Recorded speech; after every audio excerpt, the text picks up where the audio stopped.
The sky turned red before the first scream was heard. Captain Elias Stone didn't expect war that night. He was setting up camp, quiet and alone, at the edge of the icy forests of Kalthara, a forbidden world, according to old space maps.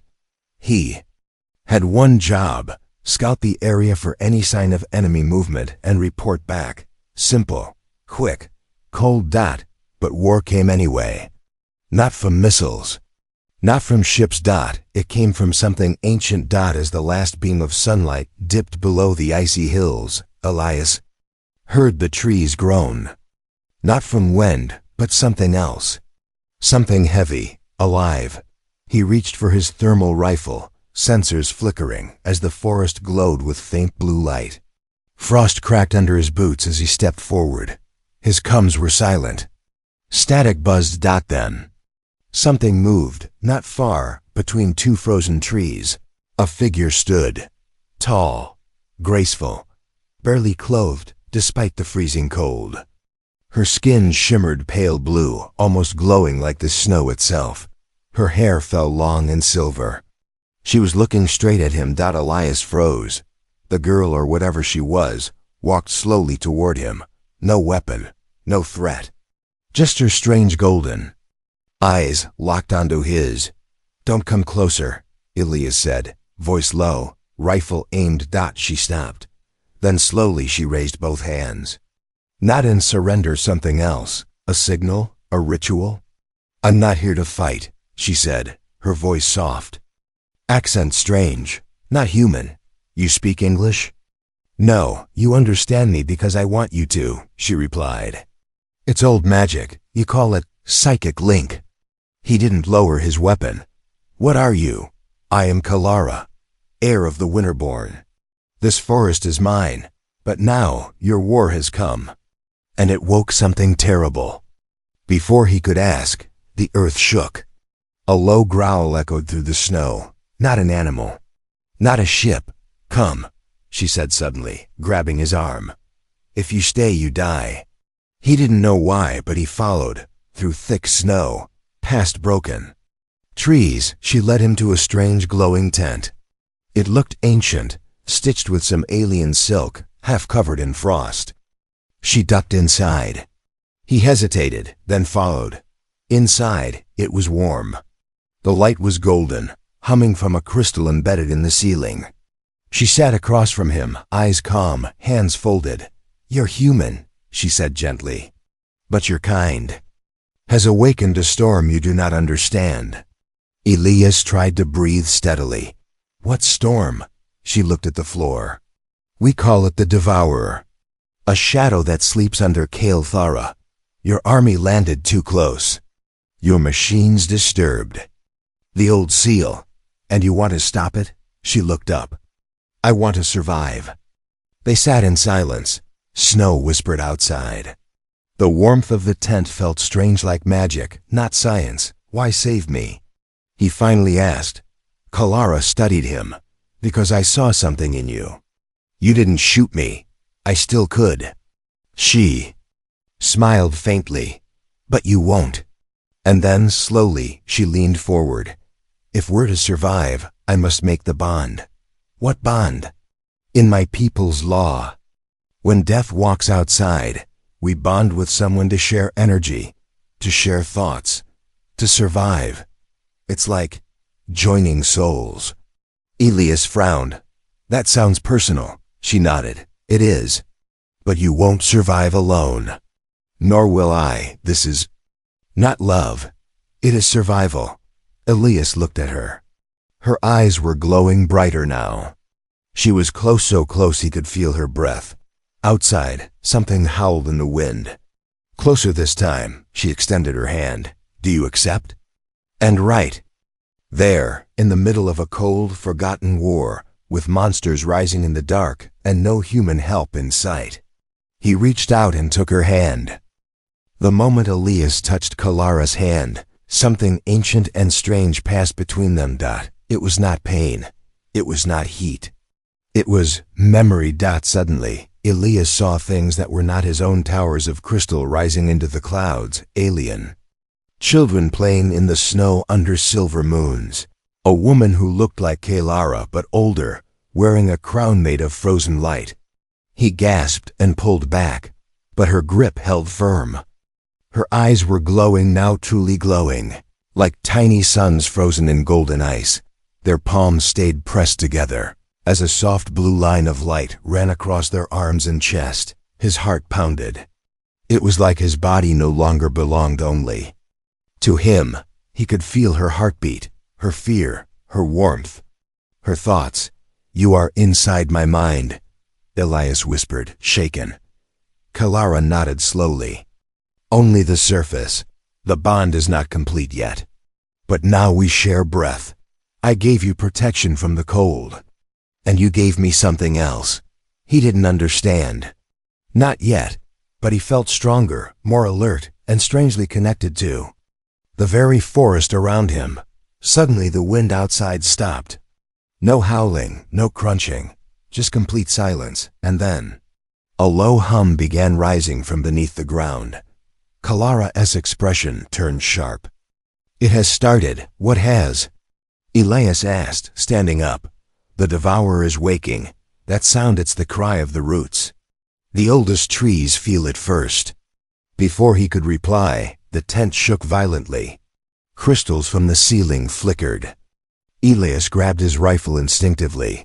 Kalara turned and grabbed a curved silver blade from beneath a fur wrap. "We can't stay here. If it finds us, the bond will break. And we both die." They ran outside into the snow. The forest no longer looked peaceful. The trees bent as if in pain.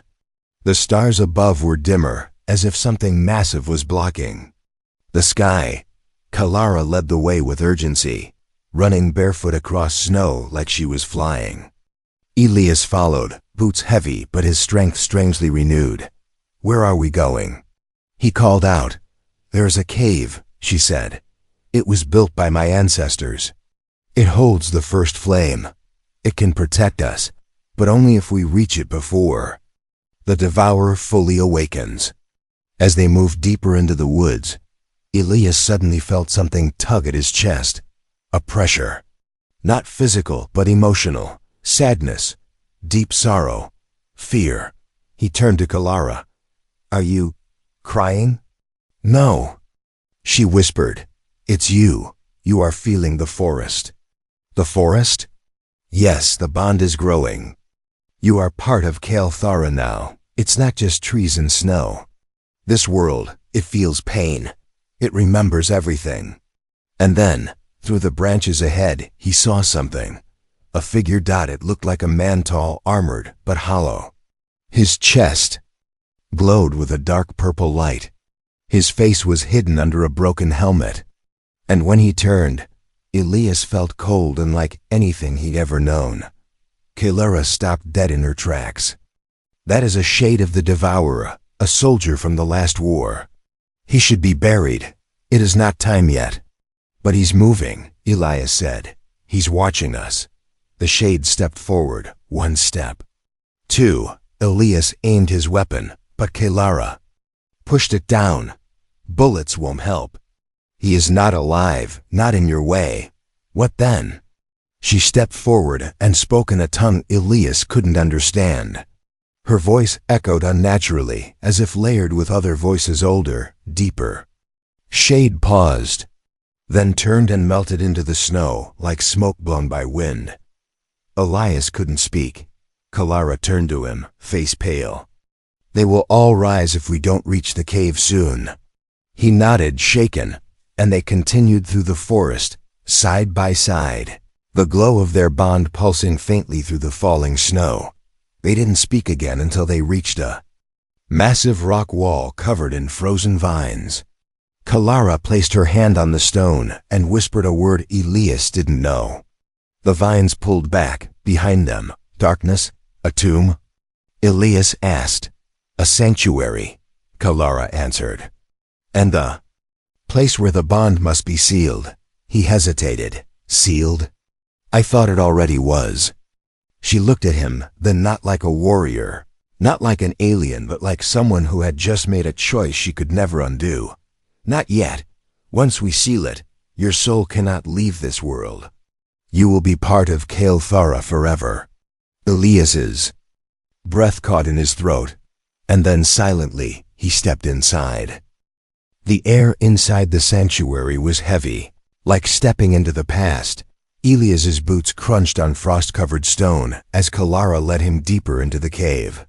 Strange symbols glowed faintly along the wall's soft blue lights that pulsed like a slow heartbeat. It didn't feel like walking through a place. It felt like walking into a memory. At the heart of the cavern stood an ancient altar, carved from black crystal and surrounded by tall frozen statues.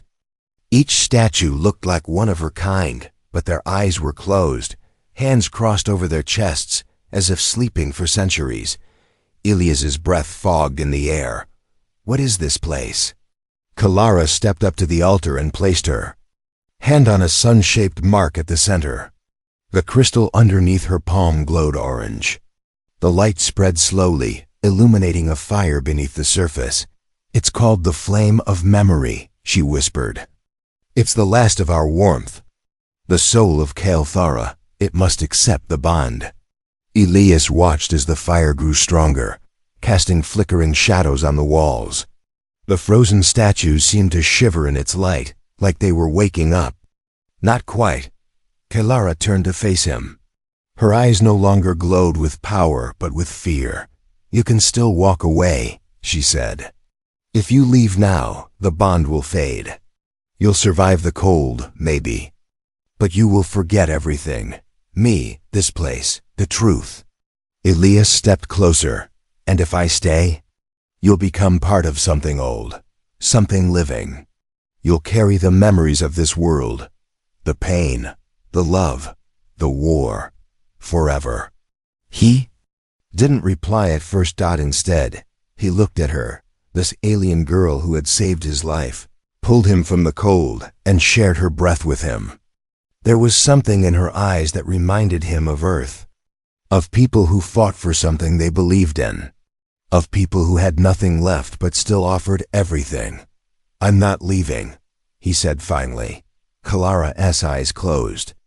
Briefly, as if in relief, she stepped forward and took his hand again. This time, the warmth wasn't magical, it was real. Together, they stepped toward the altar. Suddenly, a sharp cry echoed through the cave. Both of them turned. From the shadows, near the entrance, 3 dark figures emerged. They weren't shades like before. These were something worse. Their bodies were made of black stone, cracked with red light. Their eyes burned with fire, and in their hands they held blades made of bone. Kalara stepped in front of Elias. They are soul burners, guardians turned wrong. They feed on unfinished bonds. Elias raised his rifle. Can we fight them? Kalara nodded slowly. But not with weapons. We fight them with the bond. Before he could ask how, she pressed her forehead to his, and everything around him disappeared. He was inside her mind now, floating in a sea of stars, memories and fire. He saw her as a child, laughing with her sister under glowing trees. He saw her kneeling beside her mother's frozen body after the last winter war. He saw her walking through this very cave, alone, whispering to the statues for guidance that never came. He saw everything. And then he gave something back. He showed her Earth. His mother's cooking, his little brother's laughter, the time he nearly drowned in the sea but was saved by a stranger, the way the stars looked from his old bedroom window. Their thoughts became one. When their eyes opened, they weren't just Elias and Kalara anymore. They were one being, one soul. And the soul burners stopped. They tilted their heads, confused, hesitant. Kalara stepped forward, eyes glowing brighter than before, voice deep with power and memory. Leave, she commanded. This bond is true. The flame has chosen. The soul burners growled, but then turned slowly and vanished into the stone. Elias sank to the ground, dizzy, breath shaking. What just happened? Kalara knelt beside him, resting her hand on his shoulder. You gave me a piece of your world, she said softly. And I gave you mine. Now we are more than just two. We are Kaelarian, the first bonded flame of this age." Elias blinked, heart pounding. "And what does that mean?" "It means," she whispered, "we are no longer running from the war. We're going to end it." The next morning, the cave was silent. The flame of memory had dimmed, but it still pulsed like a heart steady alive. Elias opened his eyes slowly, still lying beside Kalara, their hands barely touching. For a long moment, he just listened. To her breathing, watched the way the soft light danced over her silver hair. He didn't feel like himself anymore, not completely. He felt stronger, braver, but also more vulnerable. Like something inside him had opened and couldn't be closed again. Kalara stirred beside him. "You're awake," she said quietly, eyes half open. Elias sat up. "I dreamed of a bird made of fire. It flew into the sun and didn't burn." She nodded. "The flame speaks in symbols. That dream means we're ready." "Ready for what?" "To awaken the forest." Elias frowned. "What does that mean?" Kalara stood, brushing snowflakes from her legs. "The devourer is feeding on silence, fear, isolation. But the forest is not just trees, it's memory, spirit, and strength. If we wake it, the planet will fight with us." They stepped out of the cave together, and the cold hit him like a wave. But it didn't hurt like before. His skin stayed warm. The bond was protecting him. The forest looked different now. Trees that once looked frozen stiff were bending slightly, as if watching them. The snowflakes fell slower, swirling gently. And somewhere far off, Elias could hear a low humming like the breath of something enormous and ancient. Kalara walked with purpose. She didn't speak much.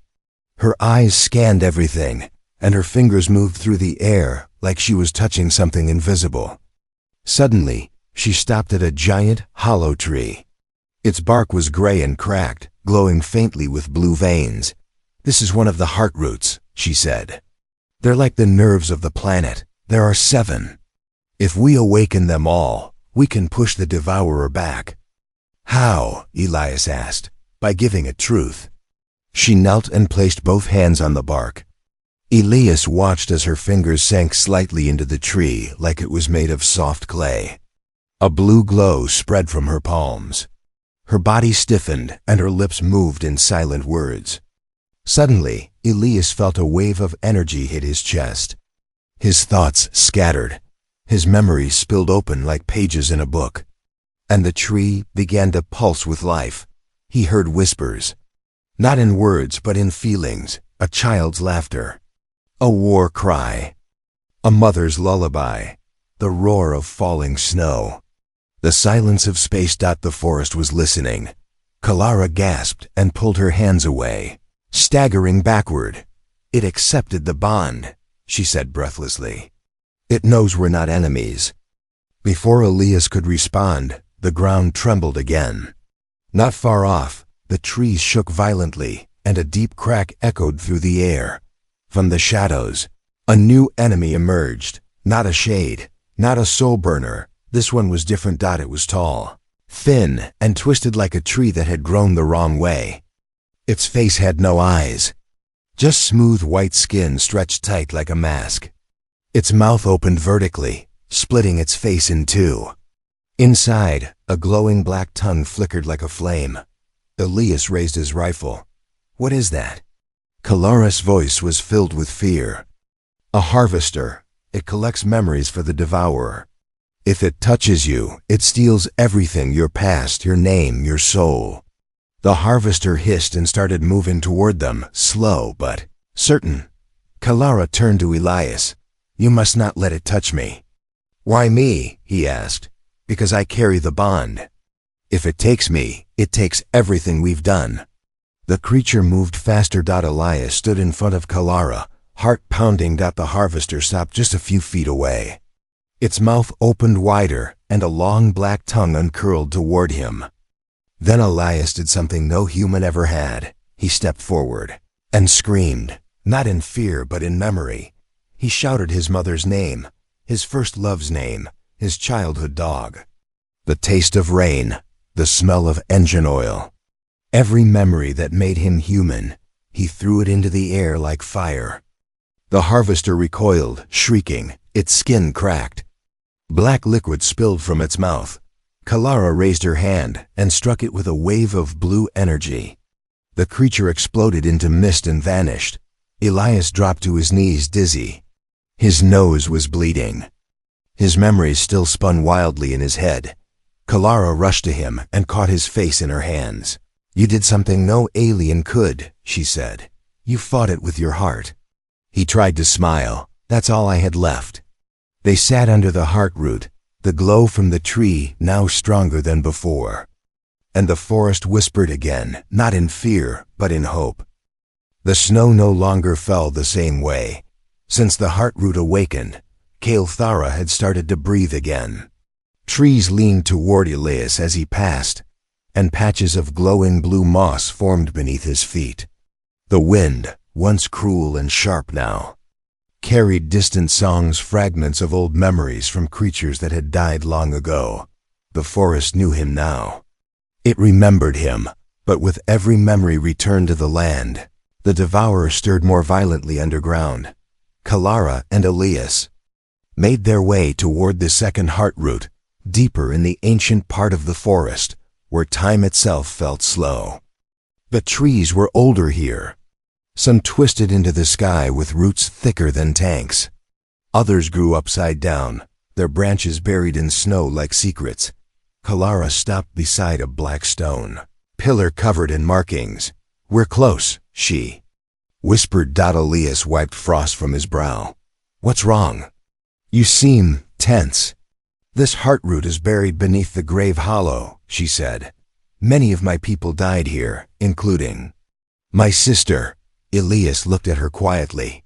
She didn't speak much about her family, but now her voice was softer, distant.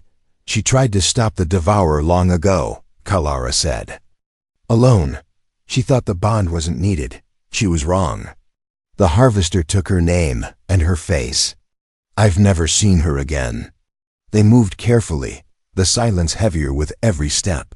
Suddenly, the ground ahead cracked open, revealing a deep chasm. And out of the fog rose a shape that made Elias freeze. It was a woman, silver hair, golden eyes. Kalara stopped breathing. "Althea," she whispered. "That's her." But something was wrong. Her sister's face was expressionless, her movements mechanical. In her hand, she held a staff made of bones. "She's not alive anymore," Kalara said, stepping back. "She's a puppet. The devourer kept her body to guard the grave." "Elias, step forward. Let me try." Kalara grabbed his arm. "No, she will attack. She doesn't know you." "I'm not going to fight her," Elias said calmly. "I'm going to remind her." He stepped into the clearing, alone. The puppet turned toward him, head twitching slightly. Her eyes flickered. She raised the bone staff. Elias dropped his weapon. "I'm Elias," he said, voice steady. "I don't know you, but I know someone who does." The puppet didn't respond. "She's here," he continued. "Kalara, she remembers you. She sings in her sleep about you. She never stopped looking for you." A flicker, a tiny crack in the puppet's face. Elias took another step. "She still carries the necklace you gave her. The one made from moon ice." Kalara gasped. And then the puppet stopped. Its arm lowered. Its lips trembled. A tear rolled down her cheek, but it wasn't water. It was black, like ink. Then she collapsed. Kalara ran forward and caught her sister's body before it hit the ground. "I'm sorry," Kalara whispered, cradling her. "I should have come sooner." Elias knelt beside her. She remembered, at the end. Kalara placed her sister's hand on the snow and stood up, eyes full of fire now. "No more running," she said. "No more waiting. Let's awaken." The heart root. They reached the ancient tree buried behind the bones. This one was gray with age but strong. Kalara placed her hands on it, and Elias did the same. This time, the energy hit them both like lightning.